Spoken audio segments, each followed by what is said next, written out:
iblis pun bergelar Kristus. Santai Anda, Yes. santai. Juma sudah mengakui belum? Itu anak Maria itu Ya. Yesus. Sudah setuju enggak? Juma.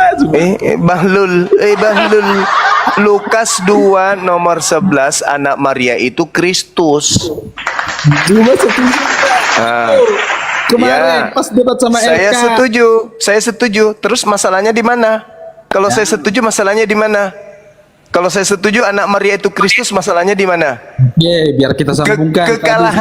Kekalahan saya di mana di situ? Diam dulu. Apa? Saya tanya dulu. Kekalahan saya di mana ketika saya mengakui anak Maria itu Kristus? Kalahnya di mana? Ayo. Kalau sudah sama yang di Galatia 3 ayat 13 ya. Oh tidak, Yesus Kristus, karena kan? dengar dulu. Kristus anak Maria, coba.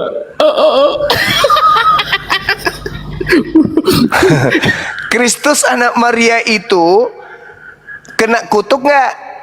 Enggak. Kristus yang kalian sembah itu kena kutuk nggak? Kena. Sama nggak? Nggak sama.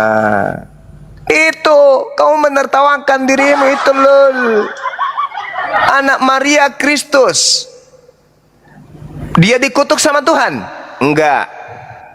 Kalau yang di dalam Galatia 3 nomor 13, dia dikutuk sama Tuhan enggak? Dikutuk. Sebab ada tertulis, terkutuklah dia yang digantung di atas tiang salib. Berarti antara anak Maria yang Kristus suci dengan sembahan kalian yang Kristus terkutuk, itu beda oknum. Makanya ini yang sedang dibahas, antara Kristus anak Maria dengan Kristus anak bumi, yang keluar dari bumi, keluar dari perut bumi, yang keluar dari kubur, itu berbeda. Makanya ini sedang dibahas, antara Kristus anak Maria dengan Kristus sembahan Kristen, itu adalah dua oknum yang berbeda. Mungkin teman-teman Kristen mengira Bang Zuma itu ngarang-ngarang ya, mengatakan ada dua Kristus tuh ngarang-ngarang. Itu gak ngarang-ngarang teman-teman. Coba perhatikan dari perjanjian lama. Ini kita kaji secara santai ya. Gini, kenapa Bang Zuma mengistilahkan ada dua Kristus? Ada Kristus sebagai orang soleh. Dia adalah anak dari Bunda Maria, karena ibunya orang soleh, anaknya orang soleh. Maka tidak pantas kemudian ada hukum Tuhan turun kepada orang soleh dengan cara yang hina. Kemudian ada istilah Kristus yang sebagai orang yang terkutuk dengan hukuman yang paling hina dilakukan oleh orang Romawi yang berselingkuh saat itu dengan para pembesar Yahudi. Nah, ini ada dua oknum. Coba kita perhatikan, kan begini kan. Di dalam tradisi Yahudi, ya, di dalam tradisi Yahudi, istilah terkutuk memiliki makna yang sangat dalam, teman-teman. Kalau kita merujuk kepada satu ayat saja, banyak sebenarnya ayatnya ya. Kita ambil satu ayat misalnya. Ulangan 21 nomor 23. Ada seseorang yang digantung di kayu, yang dikutuk oleh Tuhan. Ini menjadi rujukan Galatia 3 nomor 13. Jadi ketika Galatia 3 nomor 13 mengatakan begini kan ya. Kristus telah menebus kita dari kutuk hukum Taurat, dengan jalan menjadi kutuk karena dia. Sebab ada tertulis, ingat, Paulus mereferensikan Yesus ya, menjadikan Yesus sebagai orang yang terkutuk, orang yang memiliki kutuk di dalam dirinya sehingga dia menjadi orang yang paling hina. Kenapa Paulus mempresentasikan Yesus adalah orang yang paling hina? Karena Paulus mengatakan begini, sebab ada tertulis, terkutuklah orang yang digantung pada kayu salib. Apakah kemudian yang tertulis ini mengenai orang benar yang disalib? Bukan. Apakah yang dicomot oleh Paulus ini menerangkan tentang hukum Tuhan? Bukan. Hukum Tuhan bagi orang soleh lalu dihinakan? Bukan. Ternyata itu merujuk kepada Ulangan 21 nomor 23. Apa isinya? Maka janganlah mayatnya dibiarkan semalam-malaman pada tiang itu, tetapi haruslah engkau menguburkan dia pada hari itu juga. Sebab seorang yang digantung terkutuk oleh Allah. Janganlah engkau menajiskan tanah yang diberikan Tuhan. Bayangkan, tanah yang diberikan Tuhan ini adalah tanah suci. Maka jangan sampai tanah Tuhan ini dinajiskan oleh badan orang-orang yang terkutuk. Nah, Allahmu kepadamu menjadi milik pusakamu. Paulus mengutip perjanjian lama, Ulangan 21 nomor 23, yang isinya adalah orang yang paling hina, orang yang najis, yang tidak rela, yang tidak pantas ada di bumi Tuhan. Siapakah seharusnya yang pantas ada di bumi Tuhan? Anda bisa buka di dalam Mazmur, bahwa mereka yang takut kepada Tuhan, mereka orang yang soleh, maka mereka akan mewariskan bumi ini. Itu ada di dalam Mazmur. Orang yang berhak mewarisi bumi adalah orang-orang yang soleh. Orang yang diridhoi oleh Tuhan, disukai oleh Tuhan, disenangi oleh Tuhan adalah orang yang soleh, maka bumi ini diwariskan kepada mereka. Sedangkan Paulus tidak. Paulus ternyata mengutip Ulangan 21 nomor 23 yang isinya tentang orang yang najis, gak boleh ada di bumi. Itu dikaitkan dengan Yesus yang disalib, bayangkan. Kita yang selama ini menerasikan bahwa bukan Yesus yang disalib agar terhindar dari ayat ini, salah satunya terhindar bahwa Yesus bukan orang yang najis, dia adalah orang yang suci, orang yang mulia, orang yang hebat, orang yang bijaksana, dan dia adalah utusan Allah. Kita tidak terima kemudian ketika Paulus mengatakan dia adalah orang yang terkutuk sesuai Ulangan 21 nomor 23, yaitu orang yang najis, ada di hukum, ada di bumi Tuhan. Tidak bisa, saudara. Begitu. Lanjut Bang Zuma. Yang jelas ada dua Kristus, ada yang mulia, ada yang terkutuk. Enggak mungkin orang mulia dikutuk, gitu aja. Mudah kok sebenarnya kalau mau jujur. Dan kita di sini tidak menyalahkan Anda mau menyembah siapa, tapi Anda harus kepas. Anda harus tahu yang Anda sembah itu bukan anak Maria. Itulah kepas. Coba kita Bang Handi ya. Sebenarnya arsitek Yesus disalib sebagai penebus dosa ini siapa sih arsiteknya? Penemu pemikiran pertama ini siapa? Apakah Yesus? Kan tidak. Pernahkah Yesus mengatakan aku datang untuk disalib agar kalian selamat? Gak pernah Yesus mengatakan seperti itu. Kan lucu kan? Ada sebuah pemahaman yang menjadi doktrin paling utama di dalam kekristenan, tapi tidak keluar dari lisan Yesus. Ada sebuah pemahaman, ada sebuah keyakinan yang sudah menjadi pondasi utama kekristenan, ternyata tidak pernah diucapkan oleh Yesus sendiri. Apakah Yesus pernah mengatakan aku datang untuk disalib agar kalian selamat? Tidak ada, saudara. Itu tidak pernah tercurahkan dalam lisan Yesus, tidak pernah terlintas dalam pikiran Yesus, tidak pernah ada di dalam hati Yesus lalu diungkapkan kepada murid-muridnya. Tidak ada. Maka saya mengatakan arsitek ajaran penebus dosa di tiang salib adalah karangan Paulus. Adalah pendapat murni pribadi Paulus. Apakah Yesus pernah mengatakan darahku adalah satu-satunya jalan keselamatan? Gak pernah Yesus mengatakan seperti itu. Darahku ketika dicurahkan di tiang salib adalah jalan keselamatan bagi kalian, saudara. Gak ada. Gak ada Yesus ngajari seperti itu. Sebaliknya, ajaran tentang penembusan dosa lewat darah dan salib adalah murni arsitek atau ide Paulus, bukan Yesus. Paulus ialah seorang yang dulunya menganiaya umat Yesus.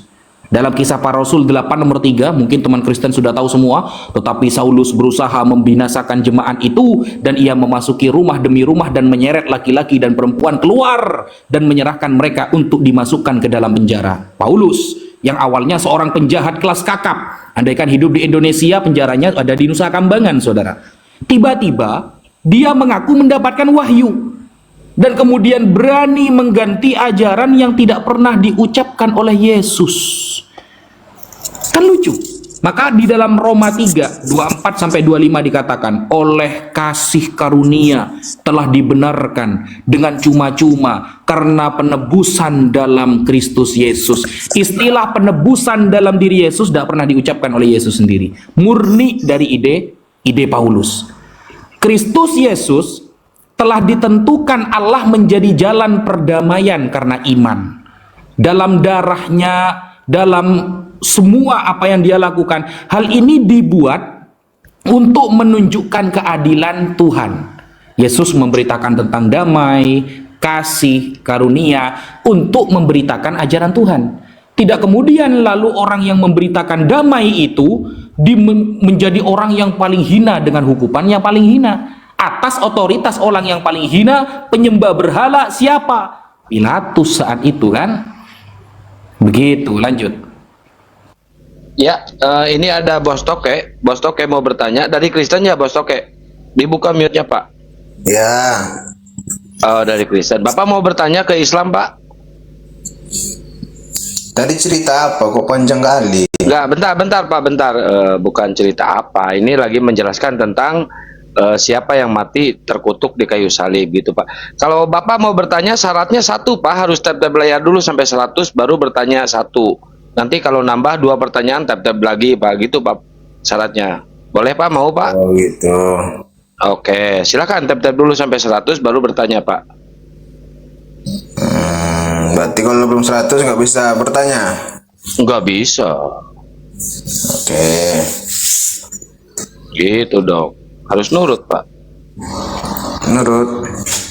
Berarti Iya. ya, sekarang istilahnya teman-teman. Ada Yesus versi Tuhan, ada Yesus versi Romawi, begitu. Kalau saya persingkat bahasa Bang Zuma 2 Kristus itu, Kristus versi Romawi dengan Kristus versi Tuhan. Begitu, singkatnya seperti itu. Iya. Betul. Bos Toke baru 98, 2 lagi, Bos Toke. 2 lagi. Iya, 2 lagi. Nah, udah, silakan bertanya, Bos Toke. Aduh, keren. Sama siapa nih mau bertanya? Sama Yesus. Sama Yesus. Ya, sama debatan Muslim, Pak. Mau sama Bang Juma boleh, sama Ustadz Wapi boleh, Pak. Oh, sama si Zulkifli aja lah, Zulkifli. Silakan, Pak. Halo Zulkifli.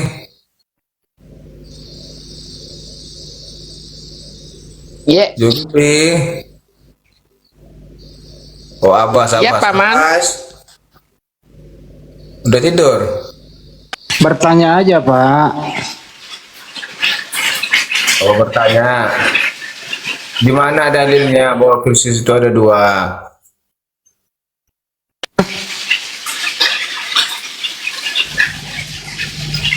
Di dalam Matius 24 nomor 24. Wah, keren kan.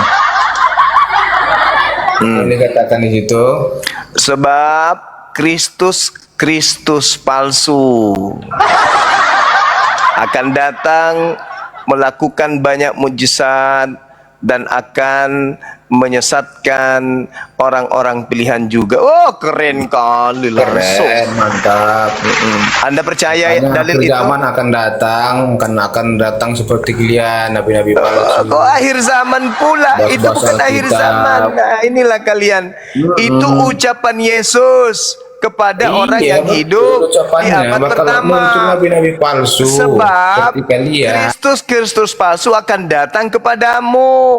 Mu itu Bani Israel yang hidup sama Yesus. Itu adalah cerita Yesus ketika dia bersama muridnya di Bukit Zaitun, Cak Ayu. Wah, kebanyakan makan asu, otak gak berfungsi. Betul. Yesus berbicara kepada muridnya, hei kalian, iya paman, waspadalah kepada Kristus palsu yang datang kepadamu dengan memakai namaku dan berkata akulah Kristus. Dia akan menyesatkan banyak orang. Wah, akhir zaman pula. Akhir zaman itu kalian. Jadi, kalau udah kalah itu jangan lah, jangan dibahas terus. Karena udah kalah sama si RK, move on. Makanya kamu jangan nangis. Kalah. Mana sih Bunda ini? Intinya Kristen terguncang dengan adanya materi Tidak ada selam terguncang, dua tidak ada. Kristus. Kenapa? Yang Karena ada, kamu tuh kalah depan sama terbukti Kristen menyembah Kristus buatan Romawi. Hanya bisa tertawa Yang jelas sakit. kamu kalah sama si RK. Debatnya juga Kalah Tuhan. gimana? Kalau Kamu RK kata, bisa kamu membuktikan bercongor. bahwa Maksudnya kamu kalah. yang datang kepada Paulus itu manusia baru. Faktanya yang datang kepada Paulus bukan Tuhan, bukan manusia. Yang kalian sembah juga bukan manusia katanya. Yeay. Sedangkan anak Maria itu adalah manusia. Manusia 100%. Sedangkan yang kalian sembah bukan manusia. Ayo, kalau dia keluar dari kubur, sudah pasti bukan Tuhan. Keluar dari kubur, tapi bukan manusia, itu apa namanya? Zombie. Ah, ah, ah, ah, Kan iya, Bang. keluar, keluar dari kubur, tapi bukan manusia. Itu namanya zombie. Geranda, sibilisisis. Ya, sibilisisis. Keluar dari kubur, tapi bukan manusia, ya kora-kora. Salam dua Kristus ya, salam dua Kristus. Salam dia Kristus. Nah, ini ada Bang Krisna lagi. Bang Krisna, dibuka mute-nya Bang Krisna. Kalau ini Dilanjut lagi. Dinda Guswafi kalau ini. Silakan, Dek. Tanya Islam. Apapun itu, Saudara Krisna. Silakan. Sebelum Mas Krisna menanyakan sesuatu, saya perkuat lagi ya pernyataan Ya, salam dua silakan. Kristus dari Bang Zuma ini. Jadi, ayolah teman-teman Kristen fokus kepada ajaran Kristus, ajaran Yesus versi Allah ya, bukan yang versi Romawi. Sebagaimana di dalam Matius misalnya, Matius 4 nomor 17. Apa kata Yesus? Sejak waktu itulah Yesus memberitakan. Jadi Matius mengakui bahwa Yesus telah memberitakan apa? Bertaubatlah sebab kerajaan sorga sudah dekat. Ajaran Yesus kalau mau ditebus dosanya itu bertobat. Kalau Anda ingin diampuni kesalahannya, bertobat. Dari kesalahan-kesalahan Anda, dari cara pikir Anda, dari statement Anda, dari apa yang Anda kerjakan. Itu ajaran Yesus, Matius 4 nomor 17. Bertobatlah sebab kerajaan sorga telah dekat, kata Yesus. Makanya di dalam Markus 12 ayat ke-29 sampai 30 jawab Yesus. Ini Yesus sendiri yang mengatakan, hukum yang terutama ialah, dengarlah hai orang Israel, Tuhan Allah kita, Tuhan itu Esa. Kasihilah Tuhan Allahmu dengan segenap hatimu, dan dengan segenap jiwamu, dan dengan segenap akal budimu, dan dengan segenap kekuatanmu. Ajaran Yesus sangat berbeda, di mana Yesus berkata, percaya kepada darahku untuk diselamatkan. Gak ada perkataan seperti itu dari Yesus. Apakah aku datang untuk mencurahkan darah untuk menebus dosa kalian? Gak ada. Tapi yang keluar dari lisan Yesus adalah bertaubatlah, karena kerajaan sorga telah dekat. Kerajaan sorga Allah telah dekat. Jadi konsep keselamatan lewat darah mirip sekali dengan ritual penyembahan dewa Molok kalau kata Bang Zuma dulu. Dalam perjanjian lama di mana anak-anak dikorbankan untuk penebusan dosa. Yesus tidak pernah ngajari seperti itu. Demikian. Monggo yang mau bertanya tentang Islam, tafadhol.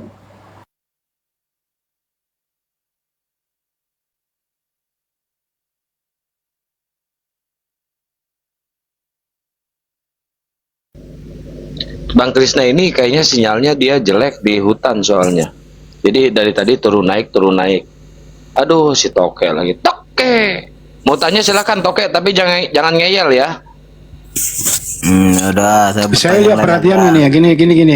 Kalau ini Kristen bertanya, berarti kalau bertanya itu kan mendengarkan jawaban, bukan ngoceh juga toh. Jadi dengarkan dulu orang menjawab, dengar aja. dengerin dulu Oke. aturannya. Masa gini harus harus dengar. diajarin? Anda kan bertanya tadi. Nah, saya tanya kepada Anda, kalau bertanya itu mendengarkan jawaban atau ngoceh? Oke, biar saya dengarkan. Oke, saya bertanya, biar saya dengarkan. Diam, Oke, diam, silakan. Kenapa kalau kalian ceramah, bahasnya itu tentang isi Alkitab? Jelaskan. Saya diam ya.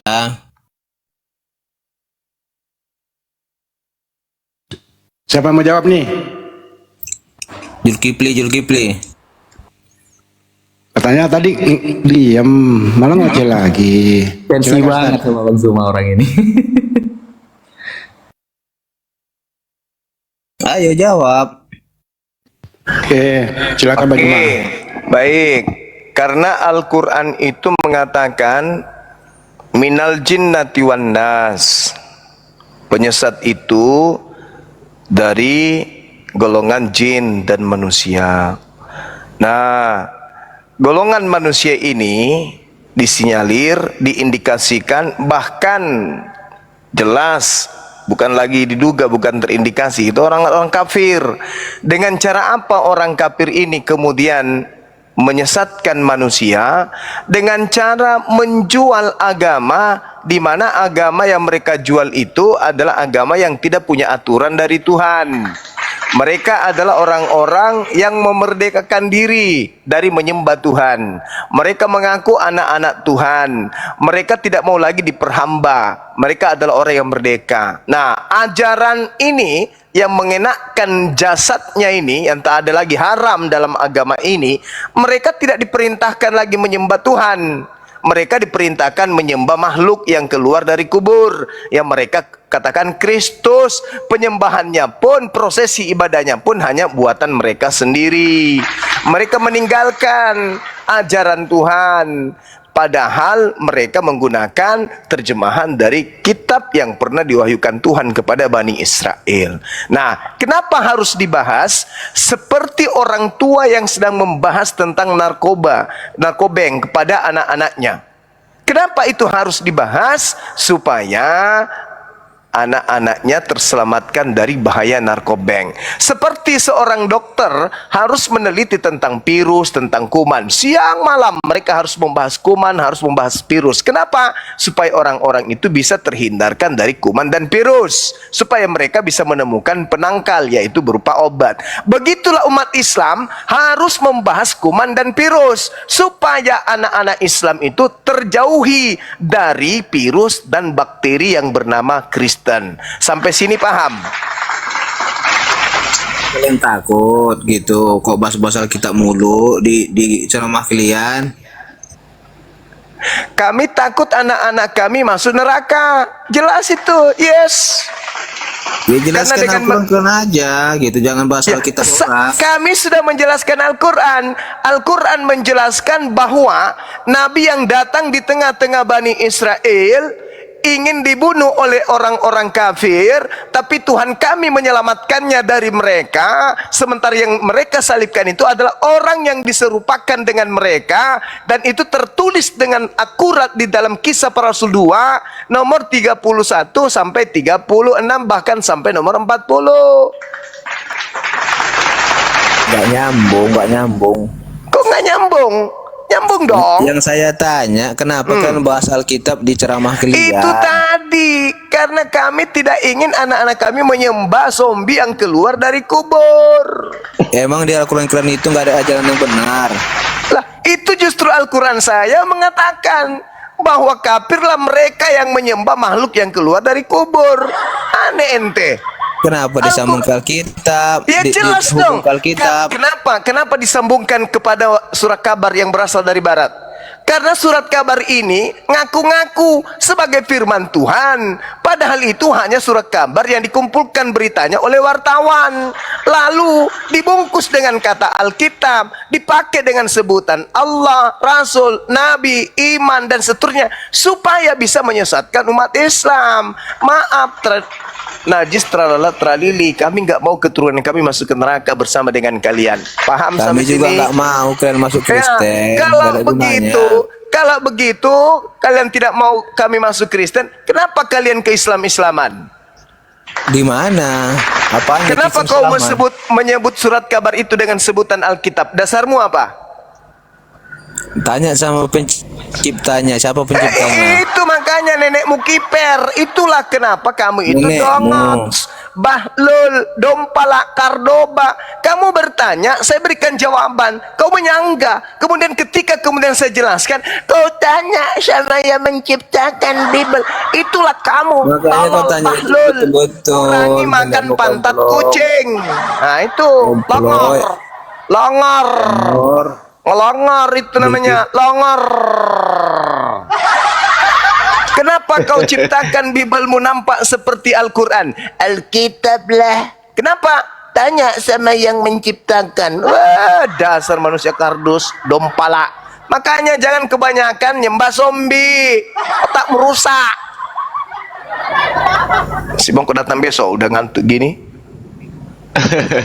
Nah ini ada Mister, dibuka mute ya Mister. Silakan bertanya tentang Islam sepuasnya sampai lu malam ini bersahadat. Silakan. Aturannya, dengar dulu aturannya. Ya, malam. Aturannya adalah kalau kamu bertanya, mendengarkan jawaban, bukan ngoceh juga. Oke? Tadi. Gitu, silakan. Enggak kalau si Mister ini teman saya ini, dia Kristen tapi sopan, dia mau belajar Islam. Ya oke. Selamat malam semuanya. Saya mau bertanya, boleh ya Bang ya? Halo. Boleh Bang, cuma syaratnya satu pertanyaan 100 tab layar itu. Boleh. Itulah harus nurut. Oke, jadi Semoga lu dapat hidayah malam ini ya, Bre. Siap. Amin.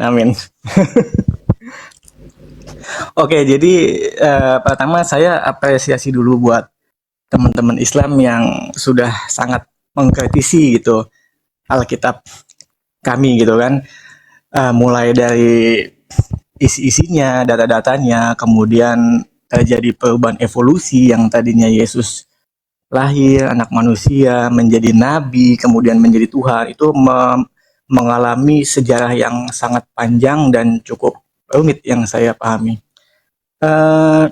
Yang ingin saya pertanyakan, mengapa dalam mengkritisi Alkitab ini tidak dilakukan oleh teman-teman Islam di Qurannya sendiri gitu? Misalkan saya ambil contoh, mohon maaf karena saya tidak begitu memahami Islamologi, saya ambil contoh yang sekilas saja. Di dalam Islam, di dalam teman-teman Islam itu, di Qurannya itu kalau tidak salah ada yang mengatakan bayi Isa itu bisa berbicara. Ketika pada saat itu Bunda Maria ditanya, tanyakan saja kepada bayinya itu bisa berbicara, bisa ngomong. Dan di mana itu di dalam Alkitab tidak ada sejarah demikian gitu. Yang Baik, saya pertanyakan, biar nggak kepanjangan. Ya, kenapa tidak mengkritisi di kitab teman-teman Islam, tapi di kita tuh semangat sekali gitu. Itu aja dulu deh satu. Terima kasih Bang Kian. Siap. Ini mau Gurunda dulu atau Gus Wapi Tapadol? Boleh yang mana aja Bang? Lanjut Bang Zuma dulu, aman. Oke, baik. Jadi gini saudara, Al-Quran itu datang bukan sebuah kitab yang independen, dalam arti kata bukan satu-satunya kitab suci yang berasal dari Allah. Allah sebelum mengutus Nabi Muhammad lebih dulu mengutus para nabi. Di antara nabi yang diutusnya ada yang bernama Nabi Isa alaihi salam. Ketika Nabi Isa alaihi salam datang kepada kaumnya, Nabi Isa mengalami penolakan. Banyak kemudian penderitaan yang dialami oleh beliau. Maka Nabi Muhammad diutus kemudian oleh Allah untuk menjelaskan itu. Nah, yang perlu Anda pahami terkait dengan penyaliban itu tak ada hubungannya dengan Kristen. Yang berhubungan dengan penyaliban itu hanya umat Islam dengan Bani Israel. Kristen itu penumpang gelap yang tak ada hubungannya dengan dua agama ini. Catat itu dulu. Kalian itu penumpang gelap yang tak ada hubungannya sebenarnya dengan kasus tersebut. Kemudian Allah datang melalui Roh Kudus menyampaikan berita kepada seorang nabi. yaitu baginda Rasulullah Muhammad sallallahu alaihi wasallam. Perintah Allah apa kepada beliau? Nabi Muhammad dikatakan oleh Allah ceritakan. Jadi perintah Allah kepada Nabi Muhammad ceritakan. Ceritakan. Wahai Nabiku Muhammad, ceritakan kisah Maryam di dalam Al-Quran. Ceritakan itu, sampaikan, kabarkan bahwa tuduhan-tuduhan orang Yahudi, orang Nasrani kepada seorang wanita yang suci itu salah. Baca Talmud, baca Yohanes 8, bagaimana Nabi Isa, bagaimana Yesus dituduh sebagai anak zina. Baca Talmud, bagaimana seorang Maria dituduh sebagai seorang pesina. Justru yang bermasalah di sini adalah aliteng. Kenapa kalian tidak membela Yesus? Kenapa kalian tidak membela Maria? Kenapa justru Al-Quran yang membela dan mensucikan nama mereka dari tuduhan-tuduhan Kristen? Kenapa bukan justru kalian? Katanya kalian pengikutnya, katanya kalian itu adalah penyembahnya. Dari sini saja terindikasi kalian itu anti terhadap anak Maria. Kalian itu anti terhadap Maria. Yang kalian cintai dan sayang itu adalah Kristus palsu yang keluar dari kubur. Andai saja kalian itu pengikut Yesus anak Maria, maka Bible kalian itu tidak akan meloloskan Bible-Bible pada saat pengkanonan, Bible yang menceritakan tentang penistaan, penghinaan yang merendahkan kemudian Yesus anak Maria. Tidak. Tapi karena kalian anti Kristus, kalian telan mentah-mentah Bible yang menceritakan tentang yang sejarah yang sebenarnya kalian tolak. Disebut kemudian Injil Apokrifa. Kalian tolak kan? Kalian sembunyikan itu semua. Nah, Al-Quran datang. Wahai Nabiku Muhammad, ceritakan waskur fil kitab Maryam, tentang Maryam. Ceritakan itu. Bahwa sesungguhnya beliau tidak mengalami hal yang dituduhkan oleh orang-orang kafir. Maryam dituduh pesina. Konon ceritanya dia bersina dengan seorang tentara bernama Pantera, tentara Romawi. Bahkan dikatakan Yesus karena dia anak zina maka dia akan direbus di dalam neraka dalam tinja yang mendidih. Penghinaan. Lalu kemudian Al-Quran datang. Hei Nabiku Muhammad, luruskan akidah mereka. Sesungguhnya wanita yang bernama Miriam itu atau Maryam itu adalah wanita suci. Jadi beliau datang kemudian menyampaikan, aku ini utusan Allah, innama ana rasulu rabbik li'ahabalaki gulaman zaqiyah. Aku datang kepadamu menyatakan berita bahwa kamu mendapatkan anugerah seorang anak yang suci. Maryam kaget, bagaimana mungkin? Aku bukan seorang pesina, tak ada seorang pun laki-laki yang pernah menyentuhku. Berbeda kan? Matius 1, Maria sudah bertunangan dengan Yusuf. Wow, penghinaan. Maria yang hanya tunangan ingin diceraikan Yusuf karena dia ternyata diam-diam hamil. Wow, penghinaan. Tapi Al-Quran mensucikan beliau. Aku adalah Roh Kudus yang diperintahkan oleh Tuhanmu untuk menyampaikan anugerah tentang hamilnya engkau dan lahirnya seorang anak dari rahimmu. Dia anak yang suci. Apa kata Maryam? Aku bukan pesina. Bagaimana mungkin itu bisa terjadi? Lalu kemudian kata malaikat Jibril, itu mudah bagi Allah. Itu mudah bagi Allah. Kelahiran anakmu adalah satu tanda kebesaran Allah. Kelahiran anakmu adalah sebagai tanda rahmat dari Allah. Rahmat, bukan kutuk. Rahmat. Lalu apa yang terjadi kemudian? Beliau mengandung.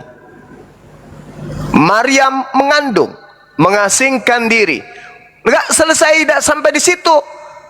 Nabi Isa itu disucikan, dibersihkan namanya dari orang-orang kafir laknat. Dituduh lahir di kandang binatang, penghinaan.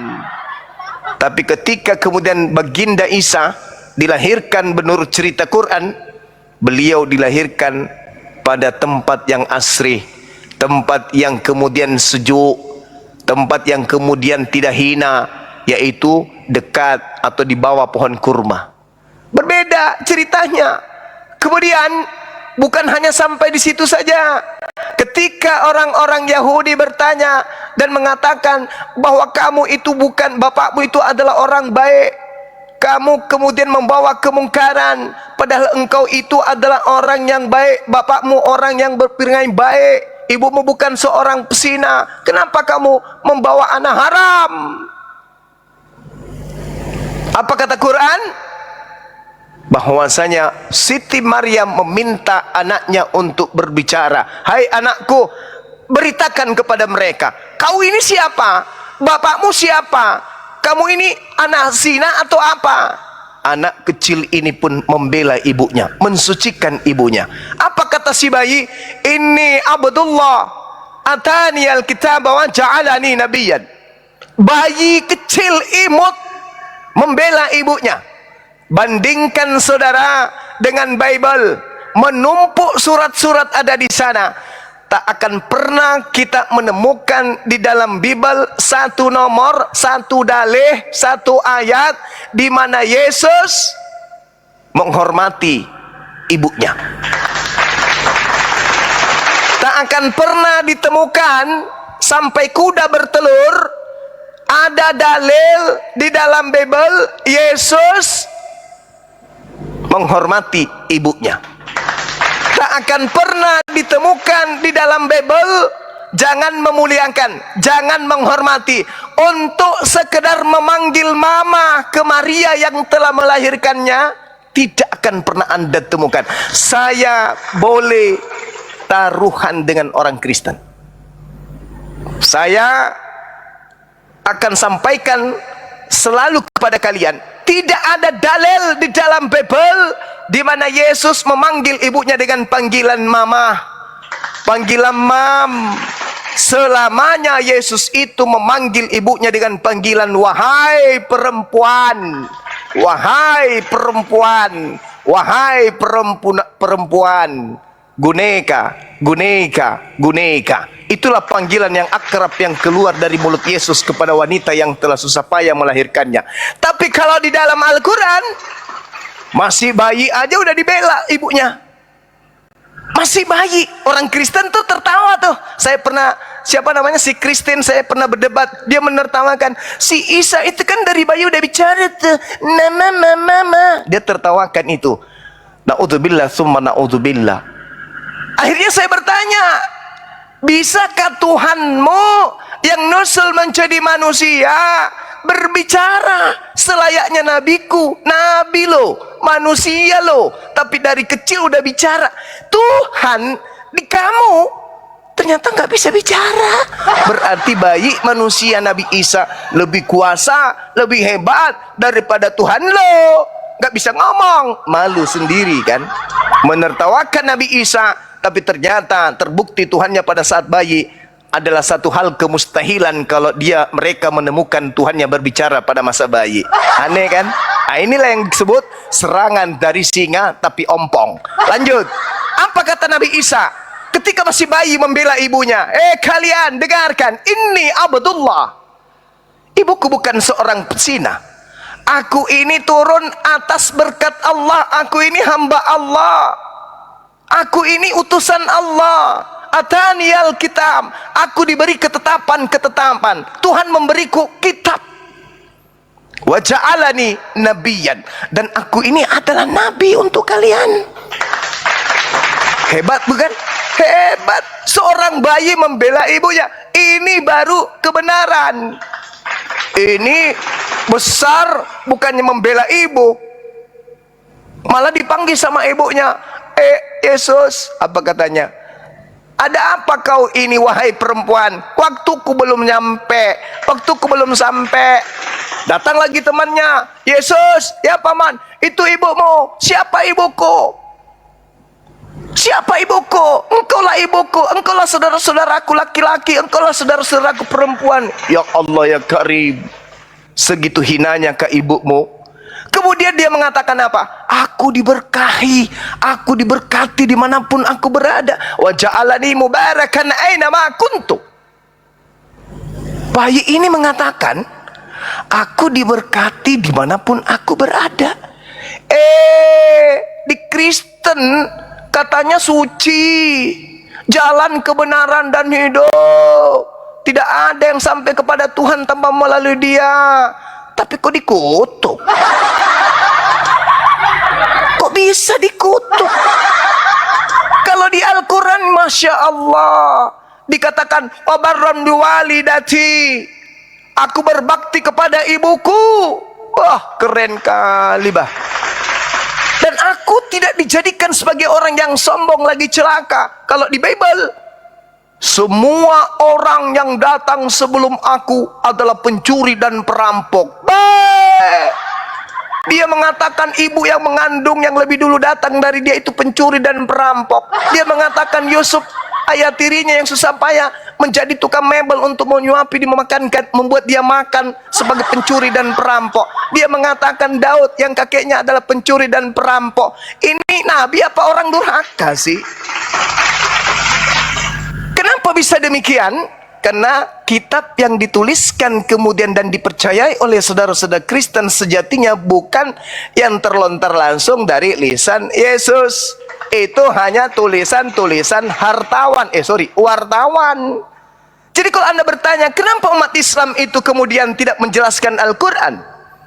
Al-Quran datang justru untuk mengatakan kepada kalian, hei, kalian keliru, kalian salah.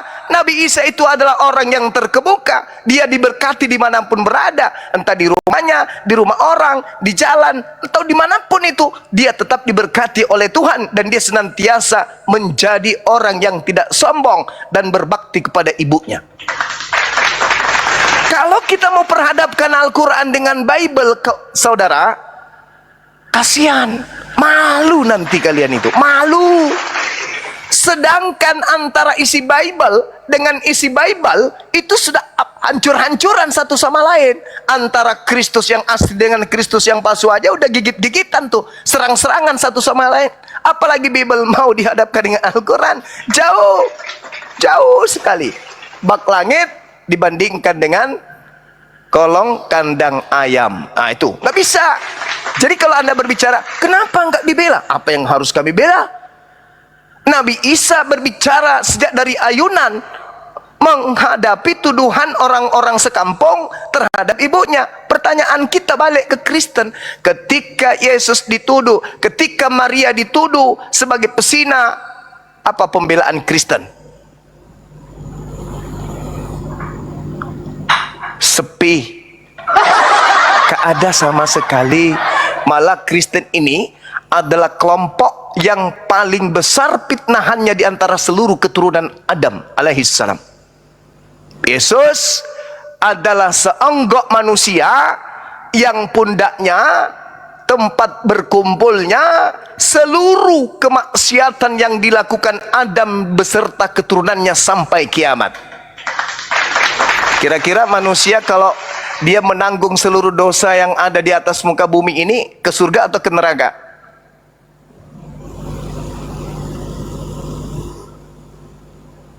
Hoi! Orang yang menanggung dosa tentu tempat cucinya neraka. Dengan kata lain, kalian menginginkan Yesus itu di neraka. Kenapa? Dosa semua Anda limpahkan ke sana. Logika enggak nih? Anda punya tetangga memperkaos ibu kandungnya, Anda punya tetangga memperkaos anak kandungnya, tapi rajin ke gereja. Dosa-dosanya ditanggung sama siapa? Encus. Encus. Masuk logika enggak tuh? Masuk akal enggak tuh? Enggak masuk. Tapi percaya kan? Percaya. Kenapa? Ya itu tadi kata Yesus, waspadalah kepada penyesat yang datang kepadamu, yang memakai namaku dan berkata akulah Kristus. Dia akan menyesatkan banyak orang. Sadar nggak orang kalau disesatkan? Sadar nggak? Sadar nggak orang kalau lagi disesatkan? Sadar nggak? Enggak. Makanya ente pade butuh Quran, ente pade butuh Islam, supaya kalian itu tersadarkan dari kesesatan dan kesetanan. Saya kira begitu.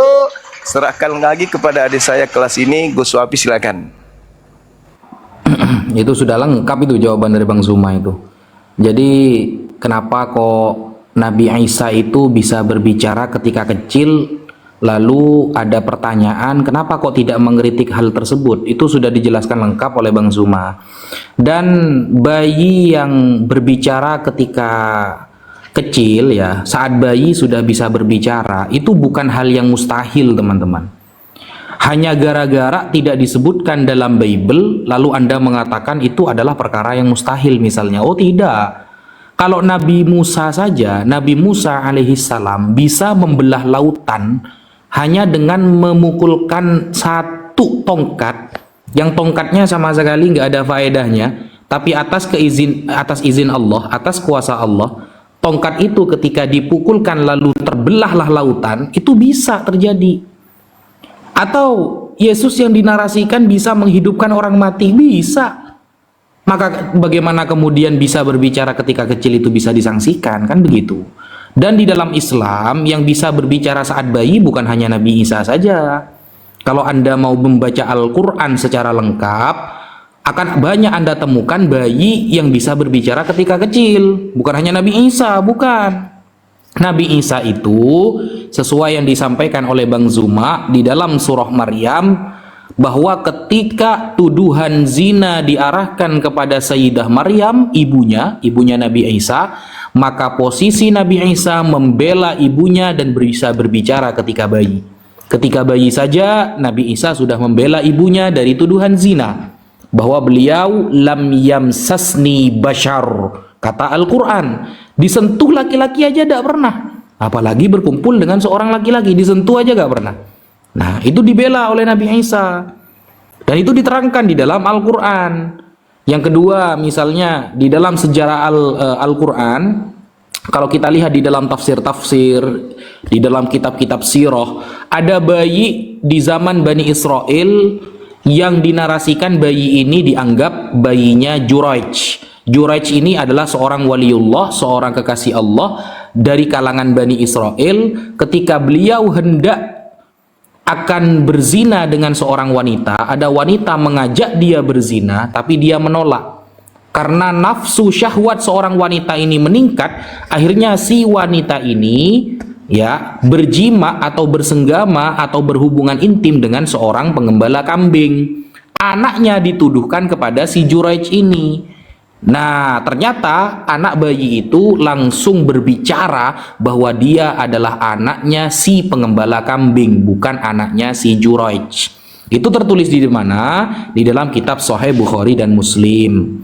Atau kalau kita lihat lagi di zaman Nabi Yusuf, diterangkan di dalam surah Yusuf bahwa ketika Nabi Yusuf dituduh berzina dengan Zulaikha, maka Zulaikha langsung menfitnah Nabi Yusuf. Padahal Zulaikha yang ingin kepada Nabi Yusuf, tetapi Zulaikha dengan menfitnah Nabi Yusuf menganggap dia akan diperkaos oleh Nabi Yusuf. Nah, ternyata ada satu bayi yang membela saat itu. Bayi itu adalah putra dari pamannya Zulaikha. Bayi itu langsung berbicara membela bahwa Nabi Yusuf bukanlah orang yang ingin meniduri Zulaikha, melainkan Zulaikha lah yang ingin meniduri Nabi Yusuf. Diterangkan di mana? Itu di dalam tafsir At-Tabari, riwayat dari sahabat Abdullah bin Abbas, Sa'ad bin Jubair, Ad-Dhahhak dan lain sebagainya. Atau bayi Masyitoh. Masyitoh adalah tukang sisirnya Fir'aun, yang saat itu dicebloskan ke air panas karena dia beriman kepada Allah.